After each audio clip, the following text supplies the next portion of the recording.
الله أكبر الله أكبر.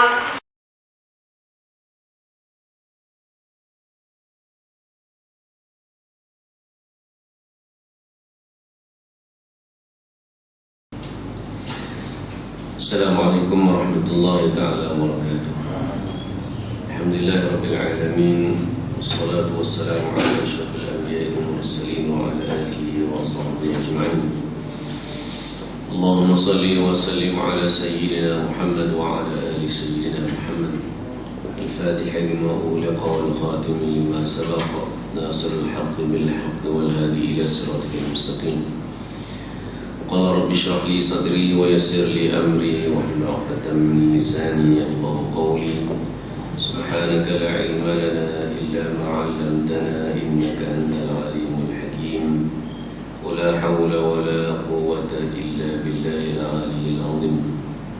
Allahumma iftah 'alaina futuhal 'arifin warzuqna fahman nabiyyin wa hifdhal mursalin wa ilhamal malaikatil muqarrabin fi 'afiyatin ya arhamar rahimin. ربنا يسر لنا ولا تعسر علينا وتمم بالخير. أما بعد, alhamdulillah, syukur pada Allah Subhanahu wa taala diberi kesempatan pada kita pada pagi ini untuk sama-sama kita bangun menunaikan salat secara berjamaah pada Jumaat yang mulia, dan kita sama-sama berdiri lama sedikit pada pagi Jumaat ini untuk sama-sama kita menghayati bacaan surah Sajdah yang disunatkan pada kita untuk membacanya pada pagi Jumaat. Dan kita tunggu sekejap dalam masjid untuk sama-sama kita berbincang muzakarah berkenaan dengan asbabun nuzul. Masih lagi daripada surah An-Nisa ayat yang ke-153.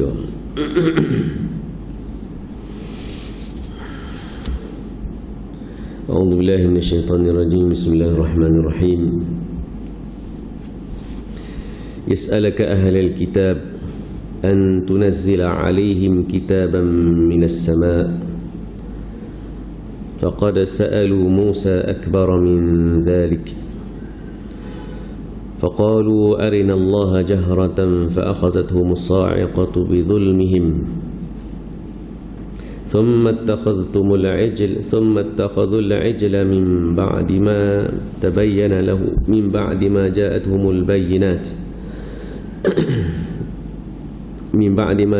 البينات فعفونا عن ذلك وآتينا موسى سلطانا مبينا.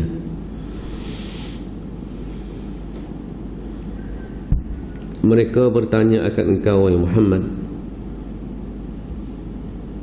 yaitu orang-orang ahli kitab, supaya diturunkan kepada engkau kitab seperti mana diturunkan kepada Nabi Musa.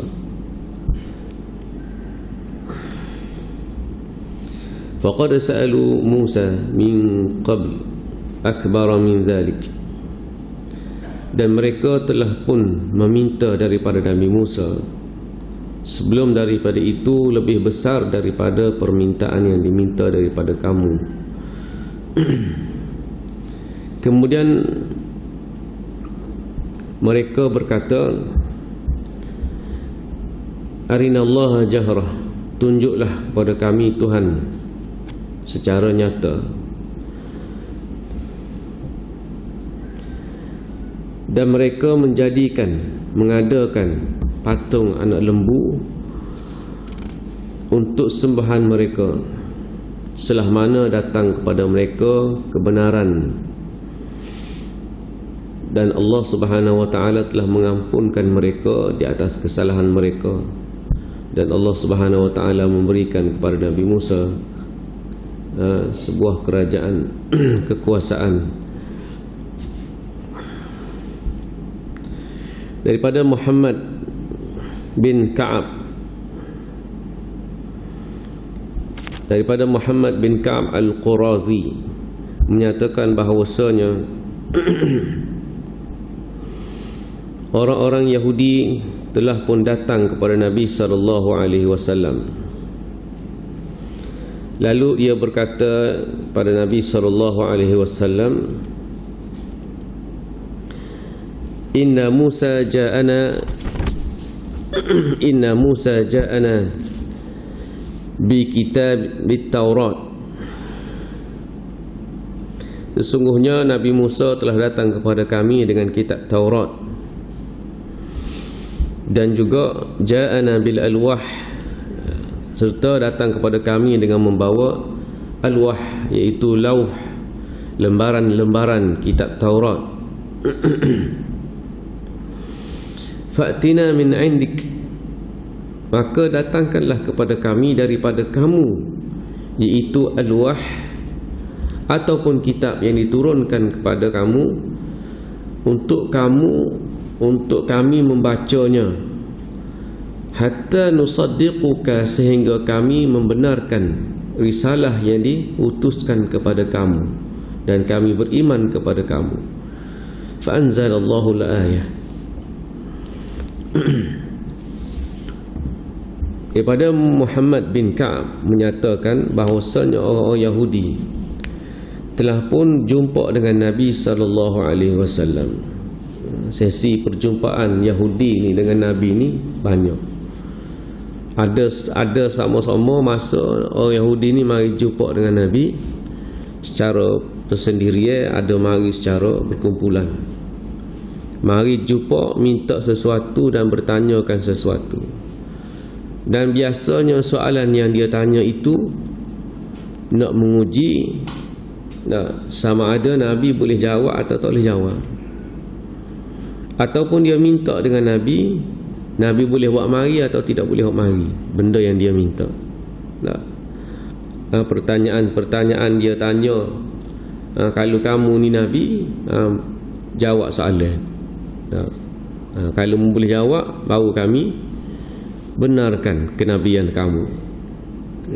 Antara soalan yang dia tanya, boleh tak bagi tahu pada kami apakah makanan dan minuman yang kami haramkan, yang haram ke atas Bani Israel. Bani Israel ni satu ketika dia pernah mengharamkan makanan dan juga minuman.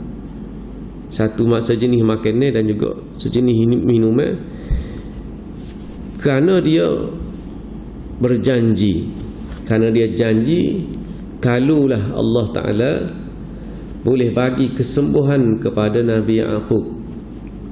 Nabi Ya'qub ni ketika mana dia tu terlalu sedih kehilangan Nabi Yusuf, maka kerana tak berhenti dia menangis, air mata dia tu dah menyebabkan mata dia jadi putih, jadi tak nampak.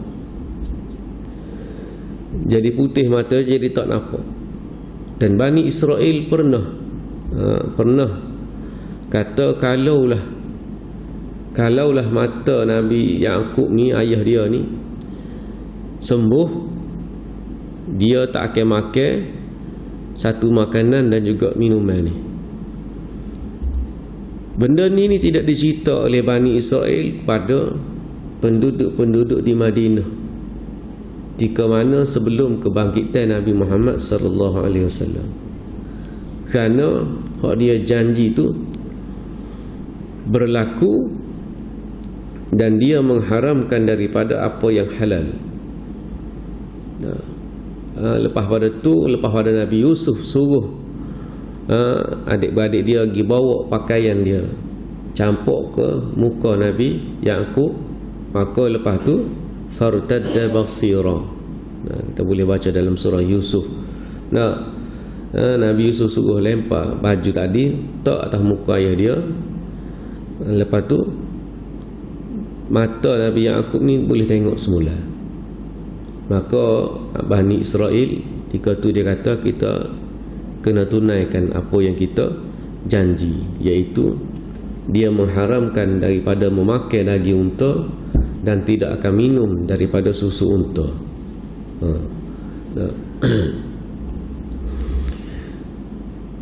Perkara tu dia tak cerita kepada banyak orang. Sewaktu mana belum lagi kelahiran Nabi, belum lagi kebangkitan Nabi sallallahu alaihi wasallam. Bila Nabi sallallahu alaihi wasallam dibangkitkan, maka dia pergi tanya. Dia kata kalau Nabi betul boleh cerita tak gapo dia makanan dan minuman yang kami haramkan. Makanan gapo kami haramkan, tak boleh makan. Lalu Allah Subhanahu wa taala jawab. Jawab apa dia? Kullu ta'am kana halal li bani Israil. Semua makanan itu halal belaka. Illa harrama Israil, kecuali Bani Israel yang mengharamkan ke atas dia. Iaitulah Nabi pun minta perjanjian. Nabi minta perjanjian dengan Bani Israel. Nabi kata boleh jawab soalan itu.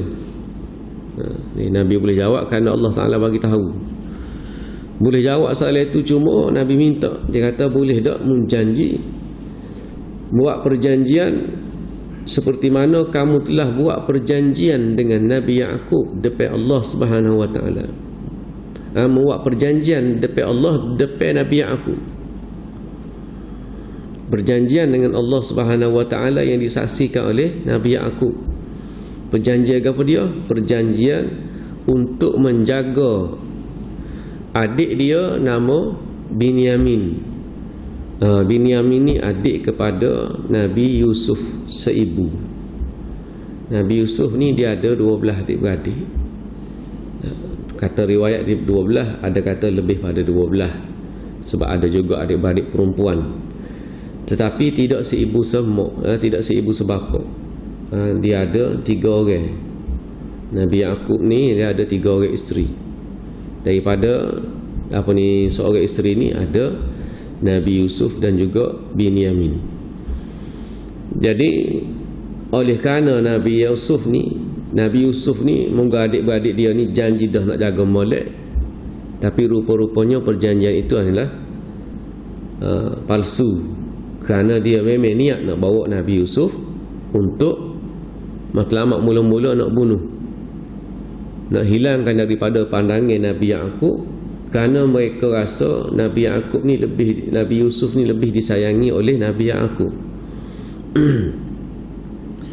Tapi asal nak bunuh dah. Lepas tu tak jadi, tukar perancangan, jumpa telaga, kita lepas dalam tu je. Lepas Nabi Yusuf dalam telaga. Tu perjanjian pertama yang dia kata nak jaga. Lepas tu dia balik dengan keadaan menangis belaka waktu malam, bawa bukti darah daripada baju Nabi Yusuf. Lepas tu, selepas daripada tu berlaku zaman kemarau panjang, Nabi Nabi Yusuf ketika itunya sudah menjadi menteri di Mesir. Menteri di Mesir dah. Jadi waktu kemarau panjang ni, sampailah berita di Kanaan, tempat duduk Bani Israel ni, untuk kalau nak dapatkan gandum kena pergi ambil di Mesir, kena pergi beli dan pak lain tak ada. Kerana Nabi Yusuf membuat, orang panggil satu perancangan untuk simpanan gandum ni dalam tempoh yang lama, boleh tahan lama.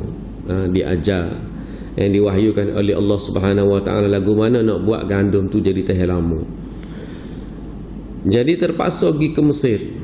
Bila pergi ke Mesir, jumpa dengan pendek ceritanya, jumpa dengan Nabi Yusuf. Tapi adik-beradik dia ni tak kenal Nabi Yusuf. Tak kenal tu bukan tak kenal betul, seolah-olah macam buat tak kenal. Sebab dia tak boleh nak terima kalau tu Nabi Yusuf. Dia kata seolah-olah macam kenal, gitu je.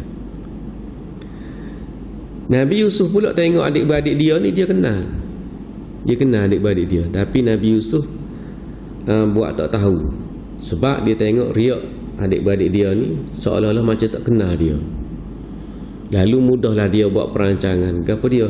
Dia buat perancangan, lepas pada ni kalau nak beli gandum pula di Mesir, kena buat mari seorang lagi adik-beradik demo. Adik-beradik dia ni hak mu tak bawa. Macam mana Nabi Yusuf tahu? Kerana dia tak adalah adik-beradik. Adik-beradik dia belaka. Lagu mana pula adik-beradik Nabi Yusuf ni boleh tahu yang bahawasanya Menteri Mesir iaitu Nabi Yusuf ni boleh tahu adik-beradik dia tak mari seorang. Sebab dalam satu riwayat sebut Nabi Yusuf ni dia panggil duduk makan sekali. Bila adik-beradik dia mari daripada Kanaan ni, dia ra'i lebih pada orang-orang lain yang mari daripada negara luar. Dia ra'i duduk makan sekali ke apa. Dan ketika itunya Nabi Yusuf tanya perihal keluarga Nabi Yaqub. Dia nak tahu cerita. Kemudian ditanya bilangan adik-beradik berapa orang. Bila ditanya bilangan adik-beradik berapa orang, maka adik-beradik Nabi Yaqub ni kata, kita ni ada 12 adik-beradik. Seorang mati dah kena makan ke serigala, dia kata. Dia nipu paksu. Seorang ni mati dah kena makan ke serigala. Tinggal kami lah. Nabi Yusuf kata, kalau gitu boleh tak duduk di meja ni, duduk orang panggil duduk apa ni, ikut orang panggil adik-beradik semua. Bila duduk adik-beradik semua, Sore-sore dia duduk. Tu sepah daripada tu. Bila ditanya mana lagi, Nabi Yusuf kata, kalau lagu tu mana lagi? Sore, kalau mu kata 12. Hak mu mari ni 10 orang je. Dia kata sore lagi duduk dengan ayah. Ayah dia saya, tak sewigi. Duduk dengan dia. Dia kata kalau nak mari selepas daripada ni, kalau nak beli gandum pula kena bawa sore lagi. Kalau tak bawa, tak boleh beli gandum. Itu Nabi Yusuf buat. Nabi Yusuf letak syarat gitu. Tak cukup dengan syarat tu, Nabi Yusuf suruh pula orang-orang dia ni ambil duit yang dia bayar tu. Duit yang dia bayar tu buh semula dalam gandum tu. Buh dalam kandi, buh dalam guni semula. Supaya bila dia tengok, maka ayah Nabi Yaqub tengok, Nabi Yaqub akan tanya, "Apa duit ada semula? Tak bayar kau, curi kau lagu mana?" Dah tentu Nabi Yaqub akan suruh pergi atas semula duit tu. Maknanya tak dapat tidak, dia kena pergi balik ke Mesir, dia kena pergi semula. Jadi dia pun cerita ke Nabi Yaqub, dia kata kalulah apa ni kita nak pergi semula, nak pergi atas duit ni, kita tak boleh pergi kalau tak bawa Binyamin. Sebab apa ni menteri Mesir ni kata kalau tak bawa sore lagi dia tak akan beli gandum. Lepas daripada itulah berlaku pujuk Nabi Yaqub supaya boleh bawa juga, nak bawa juga, kalau tidak tak boleh beli gandum. Maka Nabi Yaqub minta supaya dia ni buat perjanjian. Perjanjian dia ialah akan jaga Binyamin dengan sebaik mungkin, supaya tidak berlaku apa-apa keburukan ke atas dia. Dan kalau salah atau buat tindakan, salah buat tindakan apa tersalah dengan janji tadi, maka dia kena laknat dan juga kena azab Allah Subhanahu Wa Taala, dan tak akan boleh kelik semula, tak boleh kelik. Jadi panjang cerita dia tu, Nabi Yusuf ni, surah Yusuf, satu surah ni. Bila gitu Nabi SAW perjanjian tadi, Nabi kata mu nak buat perjanjian supaya mana Bani Israel pernah buat perjanjian dengan Nabi Yaqub. Janji lagu tu nak ke tak? Maka Bani Israel tak apa Yahudi ni, bila dia tahu cerita tu, Nabi royak dia balik. Dia tahu belaka keturunan dia, cerita dia. Dia kata tak apa, kita akan janji, kita akan buat perjanjian lagu tu. Lalu Nabi SAW jawab soalan tadi. Soalan makan negapo dengan minum negapo, Bani Israel tak boleh makan, tak boleh minum. Bila Nabi SAW jawab, Nabi kata makanan yang kamu janji tak boleh makan, haramkan ke atas diri kamu, sedangkan Allah Subhanahu Wa Taala menghalalkan dia, tapi muharramkan ialah daging unta. Dan mengharamkan tak boleh minum susu unta.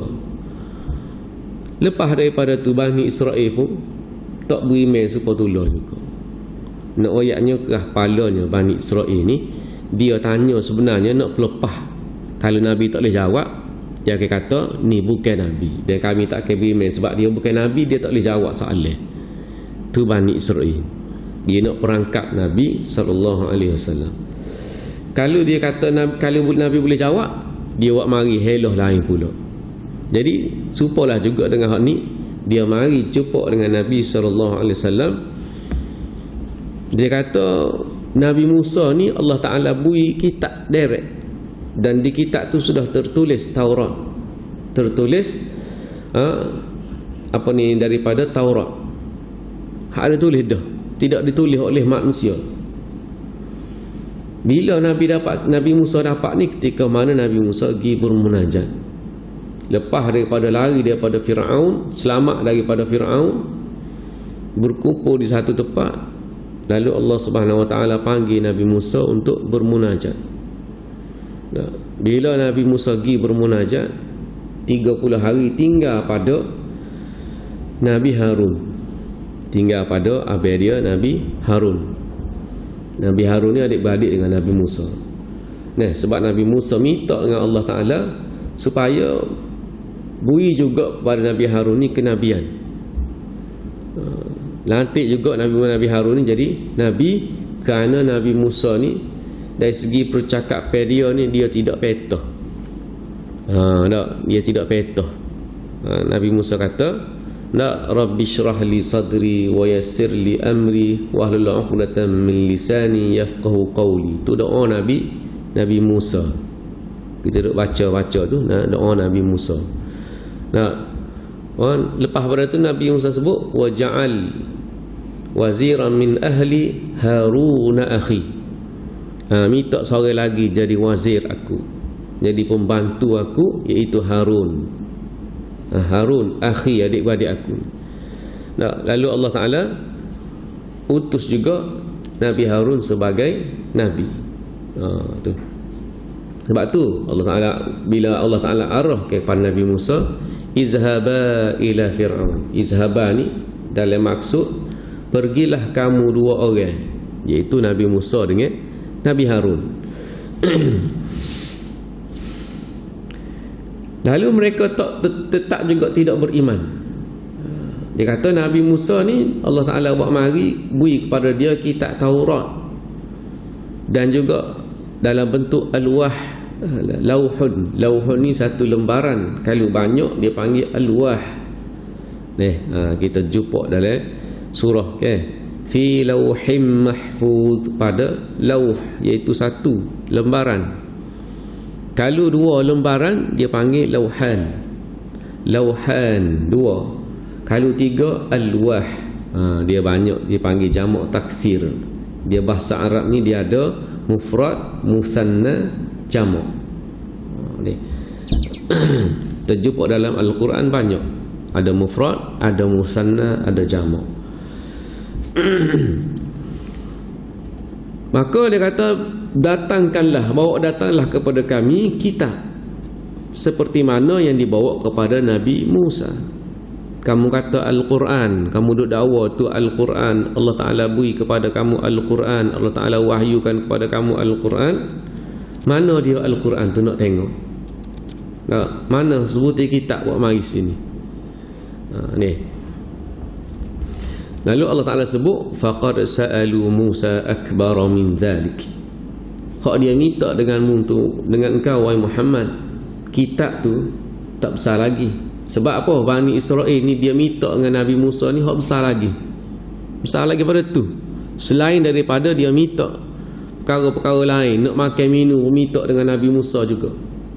Bila selamat daripada Fir'aun, nak makan, nak minum, minta dengan Nabi Musa. Ud'u lana rabbak, tolonglah doa pada Tuhan. Tuhanmu tu tolong doa pada Tuhan kamu. Dia ni macam tak beriman lagi, ikut Nabi Musa tapi tak beriman lagi. Sebab apa dia kata ud'u lana rabbaka yukhrij lana mimma tunbitul ardu min baqliha wa qithaiha wa fumiha wa adasiha wa basaliha. Jumpa dalam surah apa tu? Surah Baqarah. Nak ceritanya bila selamat daripada Firaun, nak makan lapar ni, lari ni, litah laut, lari nak pergi satu tempat. Udkhulul arda muqaddasata allati kataballahu lakum. Allah Ta'ala suruh Nabi Musa bawa pengikut dia pergi masuk ke satu tempat yang Allah Subhanahu Wa Ta'ala telah pun tetapkan kepada mereka.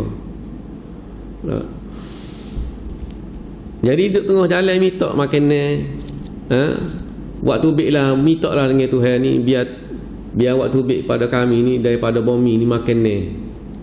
Dari segi pokok-pokok kau buah ke apa kau. Nah, patu doa tubik pada kami ni bawai, mitok bawai, mitok kaca dah, mitok kaca adas ni. Mitok makan ni, lalu Allah Taala berikan kepada mereka. Fa anzalna alaikumul manna wassalwa. Allah Taala buat turun waktu tubik daripada bumi itu pula al-manna, pokok manna. Pokok manna tu sejenis pokok yang merupakan kalau makan manis berlaku. Batai dia, daun dia, kalau ada buah manis juga. Pokok manna. Wassalwa, dan juga burung-burung. Allah Ta'ala atas burung-burung ni terbang rendah dan jinak boleh higap, boleh makan. Kalau burung tak ada dah. Kalau al-manna tu ada lagi lah ni. Orang bubuh nama al-manna. Tak tahulah dia tu betul al-manna zaman Nabi Musa ataupun al-manna orang bubuh nama tidak serupa dengan zaman Nabi Musa. Kerana al-manna zaman Nabi Musa ni, daun dia, batai dia, pokok dia tu orang boleh makan. Nah, kalau lah ni al-manna ni dia hanyalah getah pokok. Getah pokok kalau pergi di Jafarawah pada pergi nak beli al-manna. Al-manna dia ada dalam bentuk betul-betul macam getah tu, stokok-stokok. Dia macam getah anggur. Sekali tengok macam kemia. Hacu-hacu dia buat hacu-hacu lah. Kalau bentuk dia asal tu ketul-ketul stokok-stokok ni ada macam-macam warna. Ada warna kuning, warna nak merah gitu, dan ada warna putih. Getah daripada pokok manna dia kata. Getah tu dia bagus juga untuk perubatan bagi orang yang ada masalah usus. Masalah usus lah, pencernaan. Orang buat kajian-kajian lagi, banyak lagi boleh bantu merawat penyakit-penyakit. Cara minum dia senang, kucar dalam air. Itu al-manna. Tak tahulah al-manna tu dengan nama al-manna yang disebut dalam Al-Quran. Allah Ta'ala tunaikan permintaan mereka, boleh makan, boleh minum. Dan dia minta paling besar dengan Nabi Musa ni apa dia? Faqad sa'alu Musa akbara min dhalik. Dia minta benda besar dengan Nabi Musa ni, iaitulah faqalu arinallaha jahrah. Dia minta dengan Nabi Musa, kalau betul lah Tuhan ni, hak kita beriman ni, hak kami ikut kamu ni, kamu kata Allah, Allah tu Tuhan, tolonglah tunjuk pada kami Tuhan. Minta biar Tuhan ni jelma kepada kami.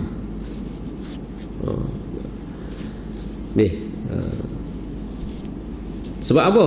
Kerana Bani Israel sebelum ni duk tengok dah orang-orang buat sembahan. Buat sembahan dah, lalu balik lari daripada Firaun, selamat daripada Firaun tu, lalu sebuah kampung tengok orang duk sembah berhala, duk sembah patung, minta dengan Nabi Musa, ya Musa ja'al lana ilahan kama lahum alihah. Minta dengan Nabi Musa, wahai Musa, buat marilah Tuhan kami buatlah Tuhan kami kama lahum alihah, supaya dia betul ada Tuhan tu, kami nak sembah. Kerana duduk dalam kekangan Firaun, duduk dengan Firaun ni, Firaun mengaku dia Tuhan, maka pengikut-pengikut Firaun, rakyat dia sembah Firaun, ada yang sembah patung-patung. Jadi mereka minta dengan Nabi Musa hak paling besar ialah nak tengok Tuhan, nak tengok Allah.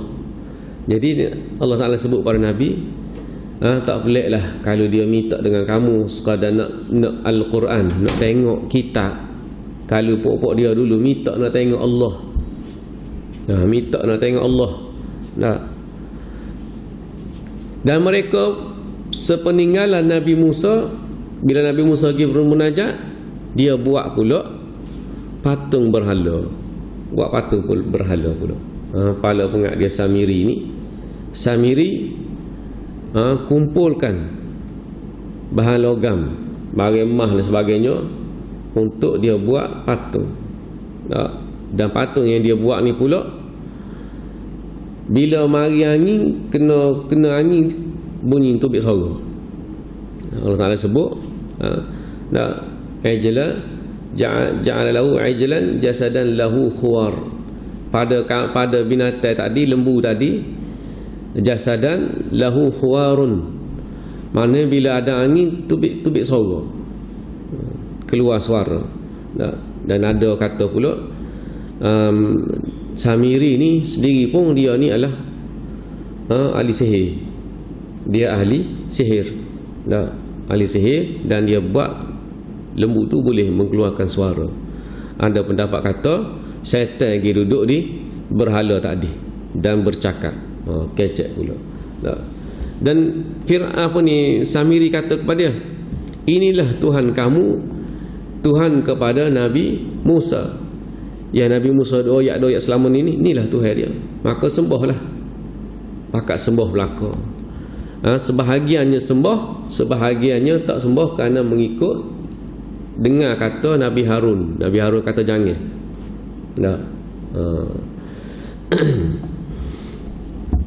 Jadi waktu itulah bila Nabi Musa balik daripada munajat, Allah Ta'ala berikan pada Nabi Musa ni Taurat. Bila Nabi Musa balik, tengok pengikut dia ni sebahagiannya duduk sembah patung. Allah Ta'ala sebut fa'alqal alwah. Lalu Nabi Musa ni terkejut, dia capuk alwah, lembaran-lembaran Taurat tadi, kerana terkejut tengok pengikut dia ni duduk sembah patung. Pergi jumpa dengan adik dia, dengan abang dia ni, Harun ni. Pergi jumpa dengan Harun, nak marah telajak, pegang janggut Nabi Harun, tarik heret janggut. Itu berlaku perbualan balah di antara Nabi Musa ni, bukan balah, teking di antara Nabi Musa dengan Nabi Harun. Maka selesai. Lepas daripada tu Nabi Harun menyelesaikan dengan cara yang baik. Itu permintaan Bani Israel dengan Nabi SAW. Minta apa dia? Supaya buat turun kitab. Lalu Allah Subhanahu Wa Taala royak kepada Nabi, tak payah pusing, tidak payah bimbang lah, tidak pelik lah kalau dia minta kitab je. Kerana Bani Israel ni minta nak tengok Allah Ta'ala. Dan banyak ayat-ayat yang Allah Subhanahu Wa Taala turunkan dalam Al-Quran ni bentuk memberi, orang panggil, kelegaan dan kegembiraan pada Nabi di atas kerenah Bani Israel dan juga pokok musyrikin, orang kafir terhadap Nabi. Antaranya Bani Israel juga minta dengan Nabi royak kepada Nabi ni tentang pemuda-pemuda yang tidur dalam gua. Suruh cerita. Kerana ini adalah cerita bagi mereka, bagi Bani Israel ni, peristiwa yang sangat mentakjubkan mereka. Kerana Allah Ta'ala tidurkan dia dalam gua ni selama 309 tahun. Bapak Bani Israel tahu cerita tu kerana sejarah dia. Lalu dia tanya Nabi nak tunjuk kehebatan Bani Israel. Dia nak ayat kehebatan Bani Israel ni. Lalu Allah Ta'ala jawab dalam surah Al-Kahfi, am hasibtum anna ashabal kahfi war raqim kanu min ayatina ajaba. Allah tanya, adakah kamu menyangkakan bahawasanya ashabul kahfi dan juga raqim, ada kata raqim ni adalah penduduk kampung tersebut, penduduk tempat tersebut, tempat berlakunya kebangkitan Ashabul Kahfi. Ada kata Raqim tu juga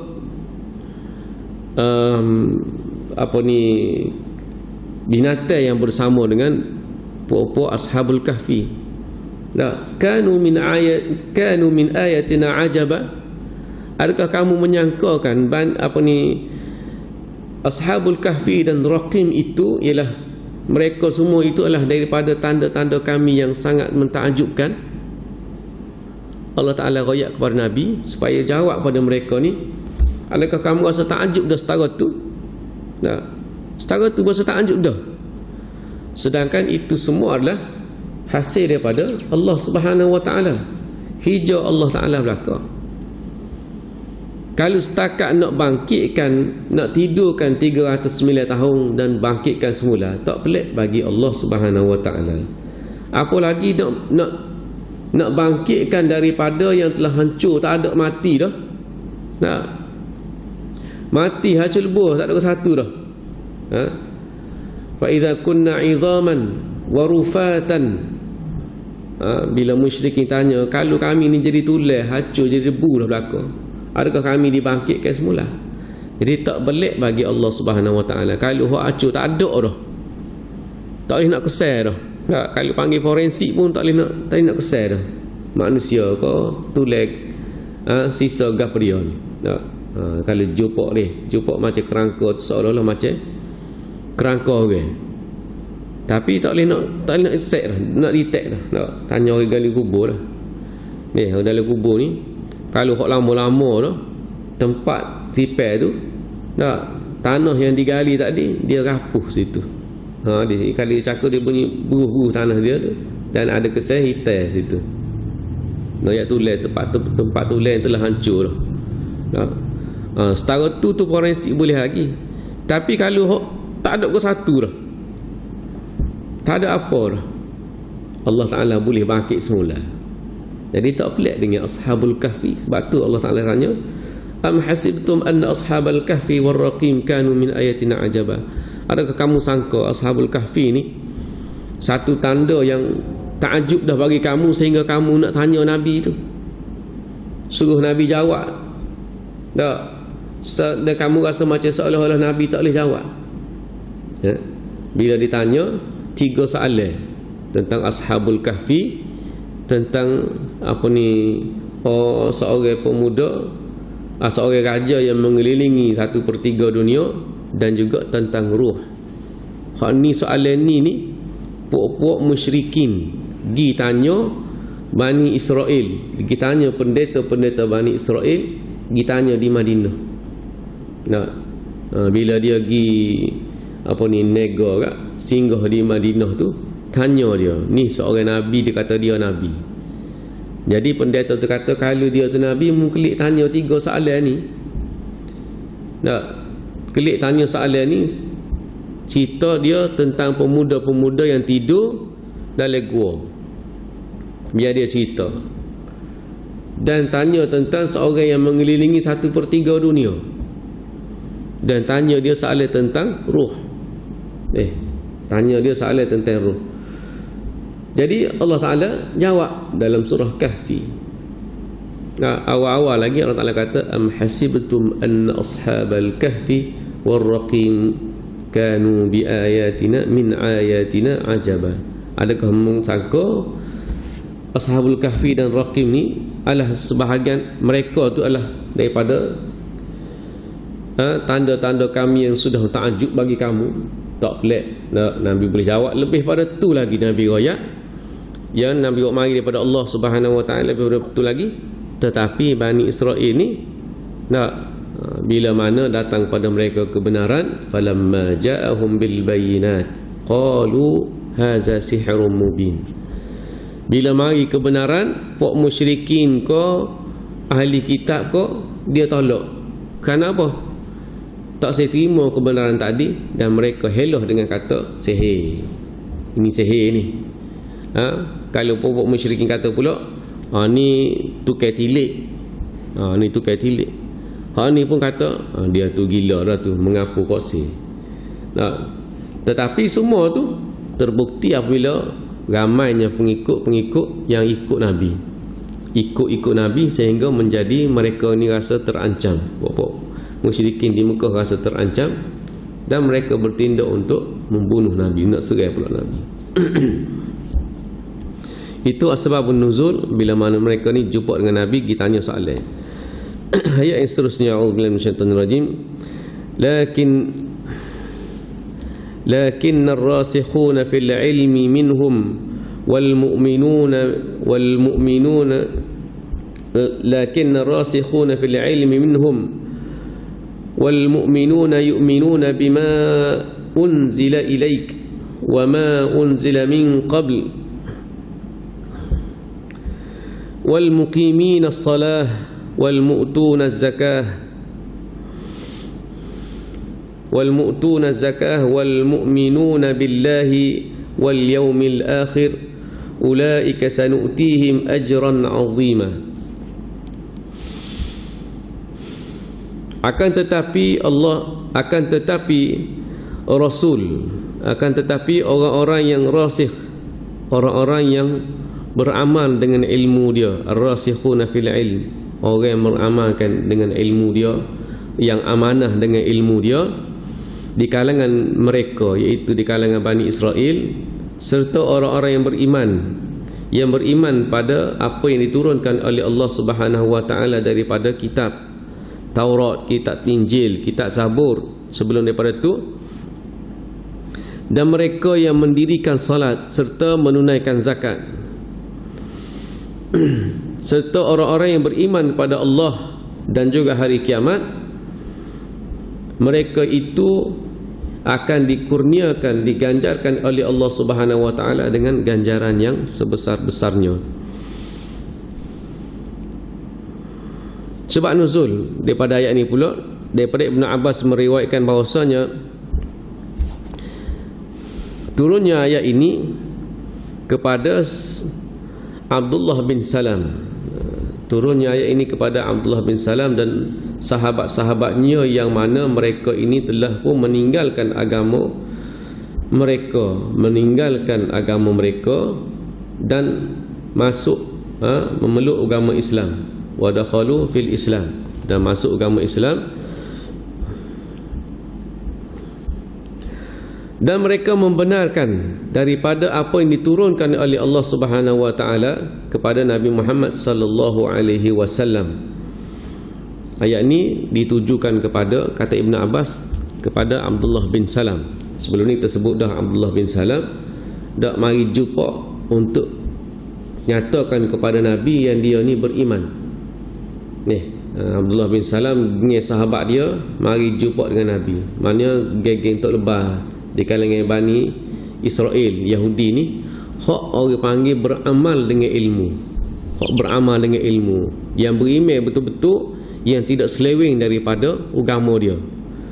Ada hak ikut betul, hak tak ikut betul ni menggunakan agama, menggunakan kitab Taurat untuk kepentingan dunia. Untuk kepentingan dunia ada juga. Jadi hak betul ni dia akan beriman kerana mengikut ajaran Taurat dan mana-mana kitab akan sebut tentang kenabian akhir zaman, akan sebut. Jadi bila dia tahu ni dah tanda-tanda yang disebut, seperti mana yang mereka telah tahu daripada ajaran kitab mereka tentang Nabi dan juga Al-Quran, lalu mereka beriman. Nabi Abdullah bin Salam ni pergi jumpa dengan Nabi, ayat dia ni beriman. Ayat sebelum tu dia kata dia beriman, tetapi dia beriman ni pada Nabi dengan Al-Quran, dan beriman dengan Nabi Musa dan Taurat dengan Uzair saja. Hak ni, hak lain dia tak terima. Nabi kata kena terima, kena beriman belaka. Allah Ta'ala jawab dalam ayat, ya ayyuhallazina amanu aminu billah. Hai orang beriman, kalau kamu beriman, tingkatkan keimanan kamu, beriman pada Allah Subhanahu wa taala ni dengan sebenar-benarnya. Kena tambah iman tu, kena tingkatkan keimanan. Kita orang beriman dah, kita pun memang mengaku beriman, kata mengaku beriman, nak duduk bahagian mana kita? Tetapi adakah dengan iman tu cukup dah? Nak cukup gitu tak? Seperti mana kita mengaku kita Islam, Kita mengaku kita Islam, tapi adakah cukup dengan sekadar mengaku Islam? Tak cukup lagi. Kena tambah keislaman kita tu. Keislaman pun kena tambah juga. Maknanya kena tambah keimanan. Kena tambah iman tu, kena tambah. Nak tambah iman tu lagu mana? Iman tak tambah kalau dengan cara lain, melainkan dengan ngaji. Melainkan dengan ngaji. Nak mengaji, menadah ilmu, mempelajari agama, barulah bertambah iman. Barulah bertambah iman dan beramal. Kena beramal, barulah menunjukkan, membuktikan iman kita bertambah. Kalau kita ngaji tak beramal, maka iman boleh jadi tak akan bertambah dengan kita tidak beramal. Jadi Abdullah bin Salam ni, dia antara orang yang beriman dengan kitab Taurat, orang beriman di kalangan Bani Israel. Bila dia masuk Islam, maka Nabi suruh beriman tu kena beriman belaka, jangan tolak Nabi-Nabi lain, kena terima belaka. Kitab-kitab semua hak diturunkan ni kena beriman belaka. Tapi tak boleh ikutlah syariat kitab-kitab lain tu, kena ikut Al-Quran dah lah. Kita semua pun wajib beriman kepada semua Nabi dan semua kitab. Kitab Taurat, kitab Zabur ni, walaupun kita tak tahu, kita tak pernah baca pun, Mame kau nak baca kitab Zabur ni pun tak ada dah aslinya. Nak baca kitab Taurat yang aslinya tak ada dah. Orang Yahudi sendiri pun baca kitab Taurat, kitab yang dia beriman lah ni pun yang dipanggil nama Talmud, ataupun kita panggil Talmud. Talmud tu syarah daripada syarah kepada kitab Taurat dia. Syarah kepada syarah dah. Yang menyebabkan hak dia syarah tadi membawa fahaman Zionis. Membawa fahaman Zionis. Tetapi ada juga kitab yang mana tidak, hak kitab dipanggil Taurat boleh jadi hak asli lagi. Hak sebahagian digunakan oleh orang Yahudi ni, hak yang tidak jadi resis. Hak tak orang panggil tidak resis, yang tidak berfahaman dengan fahaman Zionis ni, boleh jadi mereka ni beriman dengan kitab Taurat yang tidak disyarah melalui Talmud. Hak duk baca, hak hanggup kepala tu, di tembok, orang panggil tembok ratapai tu, dia duk baca tu, boleh jadi hak tu. Bila Abdullah bin Salam pergi jumpa dengan Nabi SAW, royak pada Nabi ni, mengaku beriman. Sebab apa? Sebab dia percayalah dengan apa yang diturunkan oleh Al-Quran. Daripada Al-Quran dan Nabi bawa ni benar. Dan ciri-ciri kenabian pun telah mereka tahu sebelum daripada kelahiran Nabi lagi. Orang Yahudi tahu dah. Jadi Allah Ta'ala royak turunkan ayat ni, yang kata Abdullah bin Salam. Ayat ni turun kepada kepada kata Abdullah bin Abbas, ayat ni turun kepada Abdullah bin Salam. Kerana mereka ni orang yang beriman di kalangan Bani Israel, yang beriman pada Nabi SAW.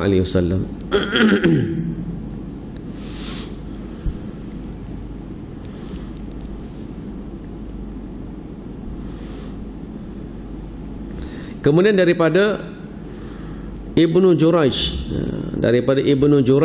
juga meriwayatkan, innal yahuda wan nasara, sesungguhnya Yahudi dan Nasrani, qalu li Rasulillah sallallahu alaihi wasallam, berkata kepada Nabi sallallahu alaihi wasallam, lan nubayyi'uka. Ini tadi ni tinggal sa, lan nubayyi'uka ala ma tad'unana ilaihi hatta ta'tina bi kitabin min 'indillahi wa suhufin maktubatin min as-sama'i ila fulanin wa fulanin annaka rasulullah. Fanazalatil ayah. Ini hak tadi tentang orang-orang yang kata minta dengan Nabi ni nak kitab. Satu riwayat daripada Ibnu Jurayj, dia kata tadi orang Yahudi dan dengan Nasrani, Yahudi dengan Nasrani yang mari jumpa dengan Nabi, Dia kata kami tak akan beriman dengan kamu atas dakwah kamu tadi, kami tak akan ikut selagi mana kami tak dapat mana, sehinggalah dia kata sehinggalah datang kepada kami satu kitab atau satu surat yang ditulis daripada langit. Ni tak, maknanya hak mari daripada nas-nas atas dunia ni semua tak boleh pakai belaka. Nak mana hak mari turun langit, maktubatan yang tertulis padanya kepada seseorang yang menyatakan bahawasanya engkau ni adalah nabi. Barulah kami nak beriman. Tak, apa mana siapa dia nak ambil surat tu daripada langit tu? Tak, nak ayatnya nak katanya tak sahnya beriman pada nabi sampai setahap tu dia boleh royak kalau ada surat langit pun. Tak, kalau ada pula orang kata ni surat daripada langit ni, dia kata siapa dia bui pula.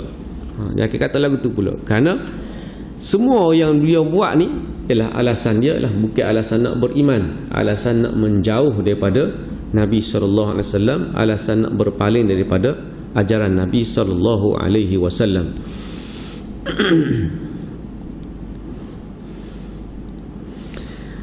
Maka Abdullah bin Salam ni dipanggil juga disebut juga, kata Abdullah bin Abbas, ar-rasikhuna fil ilm. Dia ni orang yang beramal dengan ilmu, nah, maka dia beriman kepada Nabi SAW. Serta orang-orang yang beriman pada Nabi SAW dan beriman dengan kitab yang diturunkan daripada Taurat, Injil, daripada Zabur dan juga Al-Quran, mereka itu adalah orang-orang yang muqiminas salah, yang mendirikan sembahyang, wal mu'tunaz zakah, mereka sudah tentu akan mengeluarkan zakat, wal mu'minuna billahi wal yaumil akhir, serta dia ni sudah tentu akan beriman dengan Allah dengan hari kiamat. Kerana kalau benar-benar beriman, Nabi sebut apa dia, man kana yu'minu billahi wal yaumil akhir. Sebab apa Nabi sallallahu alaihi wasallam sendiri letak beriman dengan Allah, mesti Allah dan juga hari kiamat. Mesti yakin pada hari kiamat. Tak pada dengan kata beriman pada Allah saja atau percaya dengan hari kiamat saja, tak boleh. Kalau beriman dengan Allah dengan hari kiamat, Nabi kata falyakul khaira awil yasmut. Siapa dia ni beriman dengan Allah dengan hari kiamat, falyakul khaira, mesti dia kecek benda molek-molek. Mesti dia kecek ni benda hak baik-baik, hak betul-betul. Awil yasmut, ataupun dia duduk dia. Jangan kecek kalau tak tahu benda hak betul atau tidak betul. Betul tidak betul, kalau tak pasti jangan kecek. Nah, hadis ni memang sesuai untuk kita lah ni dan masa-masa akan datang. Kalau beriman dengan Allah dengan hari kiamat, falyakul khaira. Kalau ni orang tak kecek banyak lah ni. Nah, orang tak kecek banyak lah ni. Orang banyak bercakap dengan tangan. Bahasa kita lah ni banyak duduk tangan. Kita kecek dengan telefon. Nah, mesej je. Mesej WhatsApp, forward, dipanggil forward ni copy hot orang. Copy paste. Nah, semua tu kita menggunakan bahasa tangan. Imam Ghazali sebut dah rupa-rupanya lidah ni ada dua. Satu lidah duduk mulut, satu lagi lidah ni hak bentuk tangan. Rupa-rupanya jadi dah lah ni. Hak dia kata tu bentuk tangan lidah tu. Jangan itu ada dah wi isyarat sikit-sikit dengan tangan dah. Wi isyarat kau orang gitu gini dengan tangan tu bentuk lidah dah. Tapi lebih jelas lah ni, lidah ni juga, tangan kita ni juga berfungsi seperti lidah kita. Dialah jenulis go-to-go ni kata. Sebab tu kalau tak beriman dengan Allah dengan hari kiamat, dia akan royak benda-benda yang tak betul, dia akan kecek benda-benda yang tak betul. Tapi kalau beriman, tak akan kecek lah benda-benda lagu tu. Pergi hadis ni, man kana yu'minu billahi wal yaumil akhir falyakul khaira aw liyasmut. Siapa beriman dengan Allah dengan hari kiamat, maka kena kecek benda-benda yang baik. Kena ataupun duduk dia. Duduk dia itu lebih baik. Ya.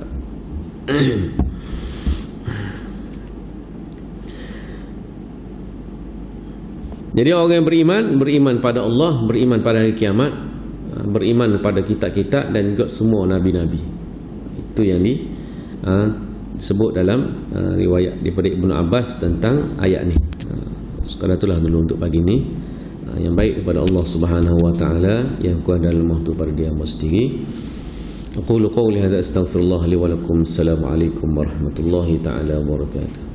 Bismillahirrahmanirrahim. Alhamdulillahirabbil alamin wassalatu wassalamu ala asyrafil anbiya'i wal mursalin wa ala alihi wa sahbihi ajma'in. Allahumma arinal haqqa haqqan warzuqna ittiba'ah wa arinal batila batilan warzuqna ijtinabah waj'alna minal ladzina yastami'una al-qawla fayattabi'una ahsanah. Wa sallallahu ala nabiyyina Muhammad wa ala alihi wa sahbihi ajma'in. Walhamdulillahirabbil alamin. Subhanakallahumma bihamdika asyhadu an la ilaha illa anta astaghfiruka wa atubu ilaik.